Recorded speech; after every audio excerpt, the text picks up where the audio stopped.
नमस्कार, बहुत स्वागत है आपका। आप देख रहे हैं हमारी खास पेशकश 2022 की बिसात में। हूं आपके साथ शिल्पा तोमर। उत्तर प्रदेश का बलरामपुर जिला प्रदेश के उन चंद जिलों में शामिल है जो किसी न किसी प्रधानमंत्री की राजनीति। बलरामपुर जिले को पूर्व पीएम भारत रत्न अटल बिहारी वाजपेयी की राजनीतिक कर्मस्थली के रूप में जाना जाता है। इसे जनसंघ का गढ़ भी कहा जाता है। बलरामपुर जिले में राज परिवार ने भी अपने लोक कल्याणकारी कार्यों से सामाजिक, आर्थिक और शैक्षिक क्षेत्रों में काफी हद तक काम किया। गन्ना इस क्षेत्र के किसानों का मुख्य फसल है और चीनी मिल यहाँ की अर्थव्यवस्था की रीढ़ की हड्डी मानी जाती है।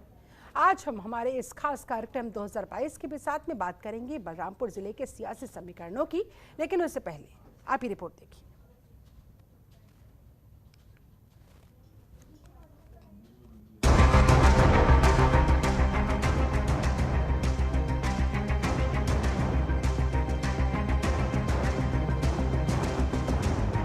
उत्तर प्रदेश का बलरामपुर तराई जिले के रूप में जाना जाता है।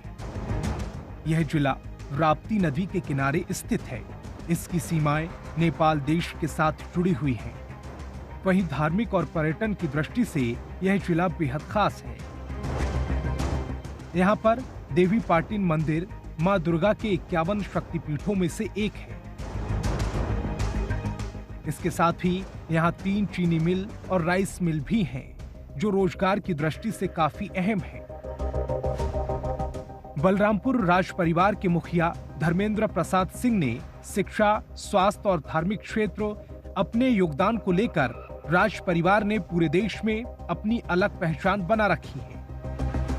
बलरामपुर के राजाओं का जितना ध्यान क्षेत्र के चहुमुखी विकास पर रहा था, धार्मिक प्रवृत्ति होने के कारण उतना ही ध्यान समाज सुधार के क्षेत्र में भी रहा था। पूरे अवध में तत्कालीन क्षत्रिय जाति में उत्तरी बलि की कुप्रथा प्रचलित थी।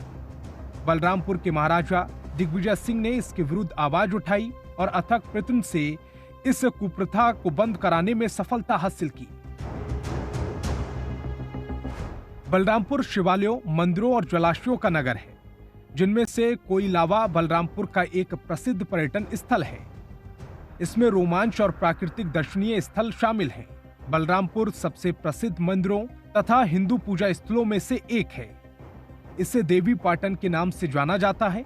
ऐसा माना जाता है कि इस आयोजन के दौरान जब भगवान शिव अपनी पत्नी सती की लाश को लेकर जा रहे थे, तभी सती का कंधा यहाँ पर गिर गया था।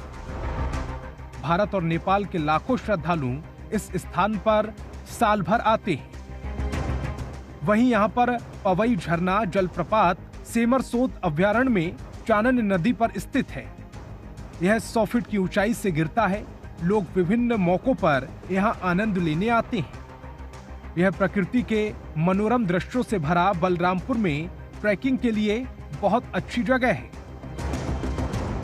बलरामपुर को शिक्षा के क्षेत्र में यदि छोटी काशी की संज्ञा दी गई है, तो छोटे बड़े तमाम मंदिरों के कारण इसे छोटी अयोध्या भी कहा जाता है। बलरामपुर जिले में 3 चीनी मिल और 3 राइस मिल भी हैं। यहाँ के लोगों के लिए चीनी मिल और राइस मिल ही रोजगार का जरिया है। वहीं ऐसे में देखना ये होगा कि अब यहाँ की चीनी और राइस मिलों के इस शहर में कौन जीत पाता है और किसको मिलती है हार। ब्यूरो रिपोर्ट, जनतंत्र टीवी।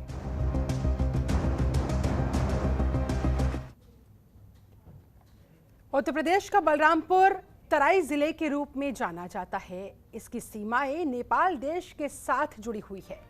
वहीं धार्मिक और पर्यटन के नजरिए से भी ये जिला बेहद महत्वपूर्ण है, बेहद खास है।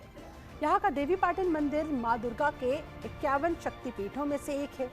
इसके साथ ही यहाँ पर 3 चीनी मिल और राइस मिल भी है, जो यहाँ के युवाओं के लिए रोजगार की दृष्टि से काफी महत्वपूर्ण है। 2009 से पहले बलरामपुर जिले में 5 विधानसभाएं थी, लेकिन एक विधानसभा गोंडा जिले में चले जाने के बाद यहाँ पर अब सिर्फ 4 सीटें ही हैं, जिनमें तुलसीपुर, गैसडी, उतरौला, बलरामपुर शामिल है। आइए एक नजर डालते हैं बलरामपुर जिले के सियासी समीकरणों पर।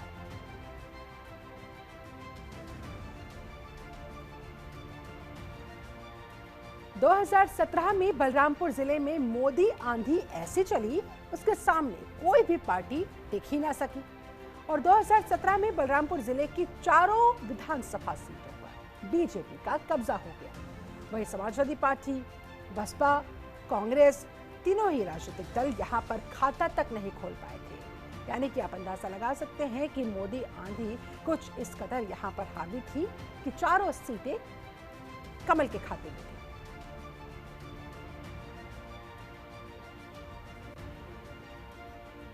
– 2012 विधानसभा चुनाव में बलरामपुर जिले में सपा की साइकिल कुछ ऐसी दौड़ी कि बाकी सारी को पंचर कर डाला था। और 2012 में बलरामपुर जिले की सारी सीटों पर समाजवादी पार्टी ही काबिज हुई थी। वहीं बीजेपी, बसपा और कांग्रेस उस समय भी 2012 में भी खाता नहीं खोल पाई थी। लेकिन 2017 में बीजेपी ने जबरदस्त उलटफेर करते हुए यूं कहे कि ये मोदी की जबरदस्त लहर का असर था कि चारों सीटें जो 2012 में समाजवादी पार्टी के पास थी वो 2017 में बीजेपी के पास चली गई।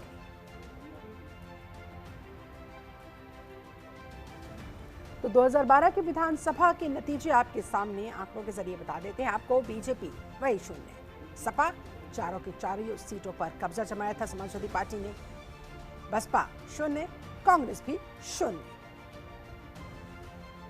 ऐसे में इस बार 2017 में समाजवादी पार्टी के हाथ से ये चारों सीटें फिसल गई थी। कोशिश रहेगी 2022 में ये सारी सीटें एक बार वापस पा सके।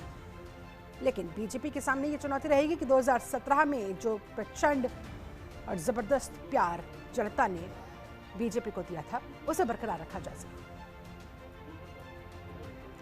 2017 में तुलसीपुर सीट बीजेपी के लिए एक बड़ी चुनौती बन गई थी। बीजेपी के प्रत्याशी कैलाश नाथ शुक्ला को 62,296 मत हासिल कर जीत दर्ज कराई, जबकि बाहुबली सांसद रिजवान जहीर की बेटी जेबा रिजवान को 43,637 वोट मिले। वहीं समाजवादी पार्टी के वर्तमान विधायक अब्दुल मसूद खान को मिला था तीसरा स्थान।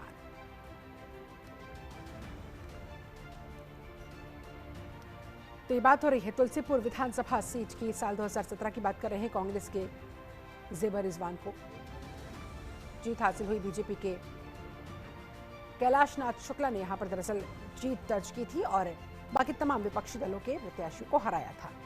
18,659 वोटों से कांग्रेस की जेबा रिजवान को हार का सामना करना पड़ा था। इस तरह से भारतीय जनता पार्टी 2017 में जाहिर तौर पर 4 विधानसभा सीटें उनके पास गई थी, कमल खिला था। तुलसीपुर में भी यही हुआ।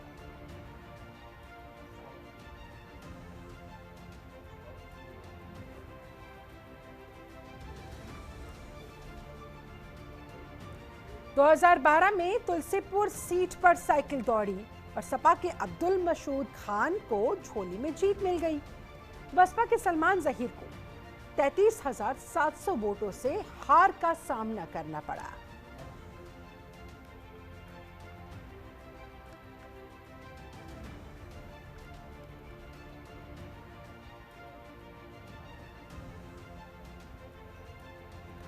और आइए बात करते हैं तुलसीपुर विधानसभा सीट के इतिहास के बारे में। बलरामपुर जिले की तुलसीपुर विधानसभा सीट से मुख्यमंत्री योगी आदित्यनाथ का अच्छा खासा लगाव है, क्योंकि इस विधानसभा क्षेत्र में देवीपाटन शक्तिपीठ मौजूद है। इस विधानसभा सीट की सीमाएं भारत नेपाल सीमा से सटी हुई है। इस सीट पर भारतीय जनसंघ पार्टी के शुरुआती दौर में कई प्रत्याशी जीते थे, विधानसभा पहुंचे थे। इस सीट पर 1979 में निर्दलीय प्रत्याशी के रूप में रिजवान जहीर को जीत मिली और साल 1991 में राम मंदिर लहर के कारण बीजेपी प्रत्याशी कमलेश कुमार को जीत मिली। उन्होंने रिजवान जहीर को हराया। 1993 में रिजवान जहीर ने सपा के टिकट पर चुनाव जीता और ये उनकी दूसरी जीत थी। वहीं फिर साल आया 1996, जब रिजवान जहीर ने बसपा के टिकट पर चुनाव लड़ा और जीत हासिल की। लेकिन 2007 में इस सीट से बीजेपी के प्रत्याशी कौशलेंद्र नाथ योगी ने बीजेपी को तीसरी जीत दिलाई। इसके बाद आया साल 2012, जब समाजवादी पार्टी के अब्दुल मसूद खान दूसरी बार यहां से विधायक चुनकर विधानसभा पहुंचे। 2017 में ये सीट बीजेपी के लिए एक बड़ी चुनौती बन गई थी। बीजेपी के प्रत्याशी नाथ शुक्ला को 62,296 मत हासिल हुए, जबकि बाहुबली सांसद रिजवान जहीर की बेटी जेबा रिजवान को 43,637 वोट मिले। इस सीट पर सबसे ज्यादा ओबीसी मतदाता है। दूसरे स्थान पर सामान्य मतदाताओं की संख्या आती है। इस विधानसभा सीट में 30% अनुसूचित जाति और 22% मुस्लिम मतदाता भी है। इस सीट पर हार जीत का फैसला ओबीसी मतदाता ही करते हैं, जबकि ब्राह्मण मतदाता भी निर्णायक भूमिका में रहते हैं।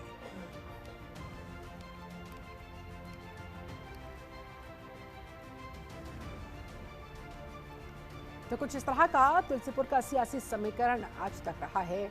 1993 में रिजवान जहीर ने यहाँ पर समाजवादी पार्टी के टिकट पर चुनाव लड़ा, जीत कर दिखाया। साल 1996 में रिजवान जहीर ने बसपा के टिकट पर चुनाव लड़ा, तब भी उन्हें जीत हासिल हुई। यानी कि चाहे सपा से उतरे वो, चाहे बसपा से, जनता का भरपूर प्यार मिला। लेकिन 2007 में इस सीट पर कमल खिला था, बीजेपी को जीत हासिल हुई थी। 2012 में समाजवादी पार्टी और 2017 में एक बार फिर से बीजेपी काबिज हुई। अब 2022 में कौन काबिज होगा, ये आने वाला वक्त बताएगा। 2017 में भारतीय जनता पार्टी ने जीत दर्ज की। 2000 में शैलेश कुमार सिंह खड़े वोटों से जीत हासिल की। वहीं बसपा उम्मीदवार अलाउद्दीन को यहां पर करना पड़ा था हार का सामना।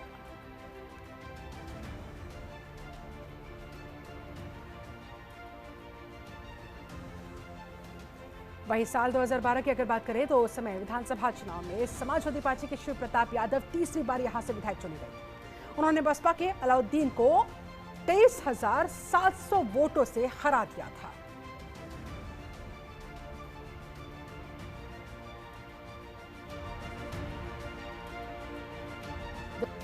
बलरामपुर की गैसरी विधानसभा सीट पर बसपा के अलाउद्दीन को, जो प्रत्याशी के तौर पर बहुजन समाज पार्टी की तरफ से खड़े हुए थे, उन्हें हार का सामना करना पड़ा था। 23,700 वोटों से वो हारे थे। और समाजवादी पार्टी के डॉक्टर शिव प्रताप यादव, जिन्होंने की थी यहाँ पर जीत दर्ज। 2012 में जाहिर तौर पर हर जगह समाजवादी पार्टी का परचम लहराया था, इसी वजह से उनकी सरकार बनी थी। अब ऐसे में देखने वाली बात होगी कि 2022 में यहाँ पर किसका परचम लहराया था, क्योंकि 2012 सपा के नाम रहा, 2017 बीजेपी के नाम रहा। अब 2022 में कौन बाजी मार ले जाएगा, ये आने वाला वक्त बताएगा।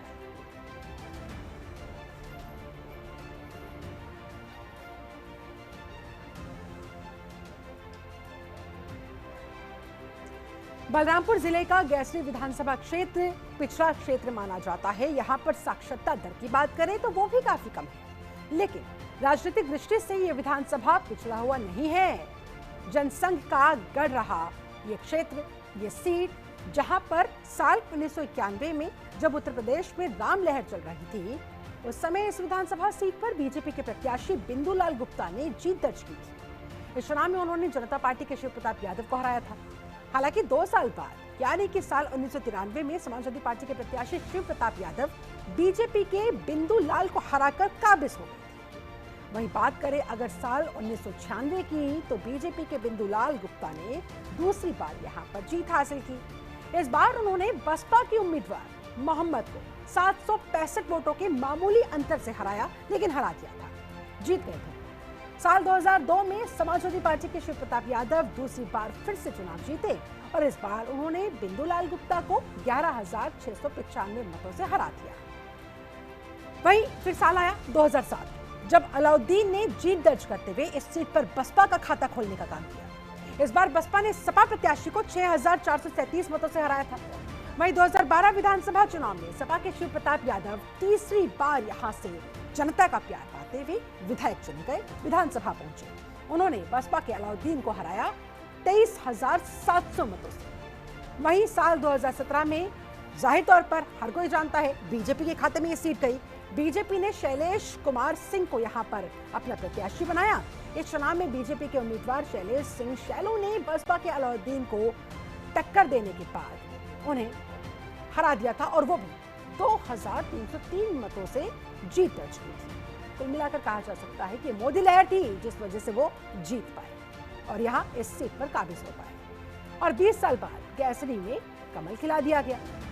गैसरी विधानसभा क्षेत्र में सबसे ज्यादा ब्राह्मण मतदाताओं की संख्या है। यहाँ पर 40,000 ब्राह्मण मतदाता है, तो वहीं राजपूत मतदाताओं की संख्या है 35,000, वैश्य मतदाता 15,000, कुर्मी मतदाता 10,000, निषाद मतदाता 5,000, यादव मतदाता 25,000, दलित मतदाता 55,000 और मुस्लिम मतदाताओं की संख्या है 90,000।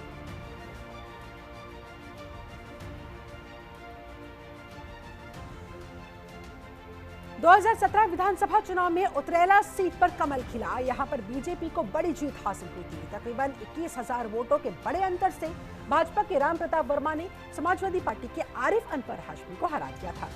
राम प्रताप वर्मा को 85,200 मत मिले थे, जबकि आरिफ अनवर हाशमी को मिले थे 56,000।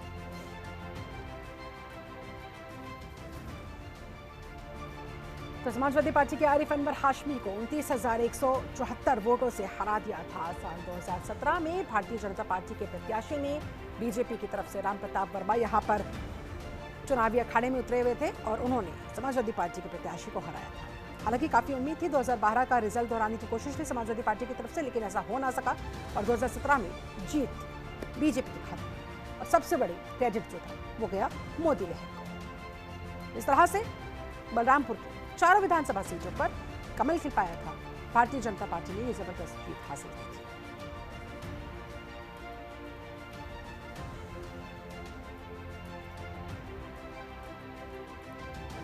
वही साल 2012 विधानसभा चुनाव में इस सीट पर सपा के आरिफ अनवर हाशमी ने जीत दर्ज की थी। उन्हें 40,445 वोट हासिल हुए थे, जबकि बसपा के धीरेन्द्र प्रताप सिंह को 39,440 वोट मिले थे। सपा प्रत्याशी ने एक सीट, ये जो सीट थी वो 1,000 वोटों के मामूली से अंतर से जीत ली थी। उस चुनाव में साल 2012 में रहे थे 3rd पोजीशन पर। तो नंबर 1 पे 2012 में सपा रही, नंबर 2 पे बसपा रही और नंबर 3 पर रही थी फिर बीजेपी। समाजवादी पार्टी के आरिफ अनवर हाशमी ने यहां पर जीत हासिल की थी, लेकिन महज 1,000 वोटों के अंतर से। यानी कि टक्कर का मुकाबला था सपा और बसपा के बीच साल 2012 में बलरामपुर की उतरेला विधानसभा सीट पर, लेकिन अंततः जीत हासिल हुई समाजवादी पार्टी के आरिफ अनवर हाशमी। 1,000 वोटों के अंतर से जीते, लेकिन जीते।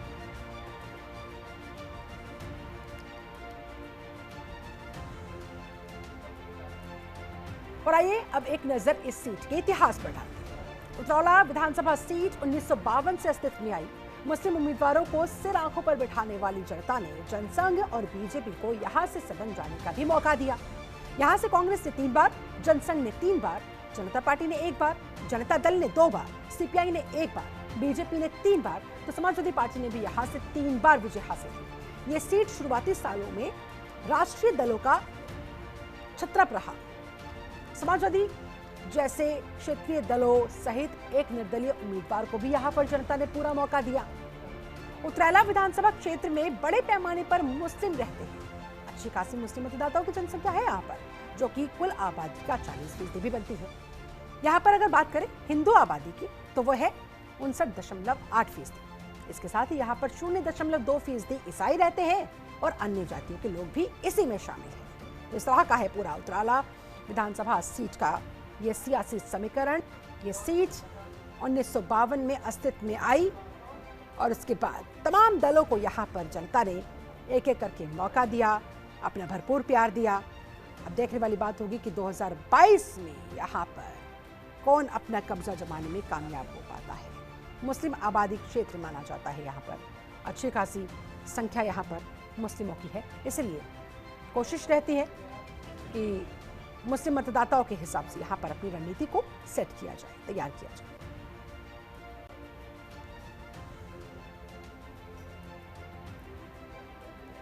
वहीं साल 2017 में बलरामपुर सीट पर बीजेपी ने कब्जा जमाया, हर कोई वाकिफ है। इस सीट से बीजेपी के पलटू राम ने जीत हासिल की। कांग्रेस के शिवपाल को यहां पर 24,860 वोटों के अंतर से हार का सामना करना पड़ा था।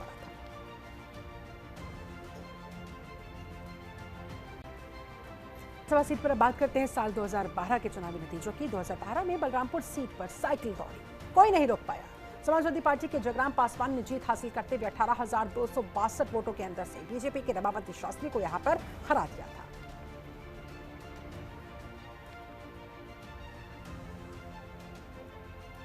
बलरामपुर विधानसभा सीट पर अब तक 16 चुनाव हो चुके हैं। आंकड़ों के मुताबिक अब तक कांग्रेस कुल 6 बार यहां से जीती, लेकिन 1996 के बाद से उसे कोई जीत यहां नसीब नहीं हो पाई।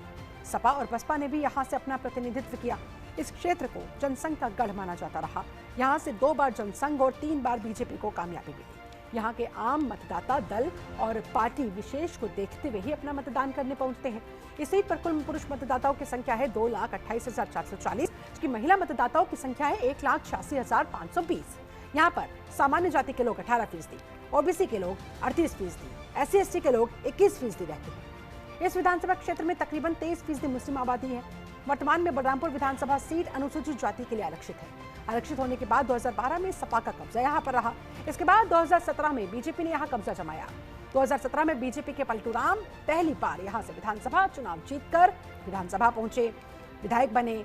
बलरामपुर विधानसभा में आजादी के बाद से मूलभूत सुविधाओं का अभाव रहा। अच्छी सड़कों की कमी और ट्रैफिक की अधिकता की वजह से आए दिन यहाँ पर जाम लगा रहता है। यहाँ तकनीकी शिक्षण संस्थाओं की भी काफी कमी है। मुख्यमंत्री योगी आदित्यनाथ के दौर में बलरामपुर क्षेत्र में मेडिकल कॉलेज का निर्माण कार्य प्रगति पर है और नगर क्षेत्र में जाम की समस्याओं से निपटने के लिए बाईपास का भी निर्माण करवाया जा रहा है।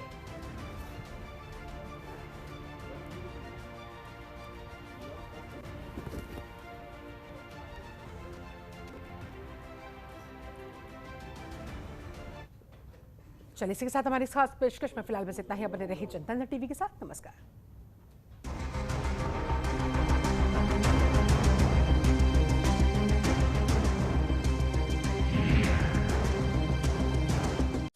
खबरों के निष्पक्ष विश्लेषण के लिए सब्सक्राइब करें Janatantra TV and press the bell icon. Never miss any update.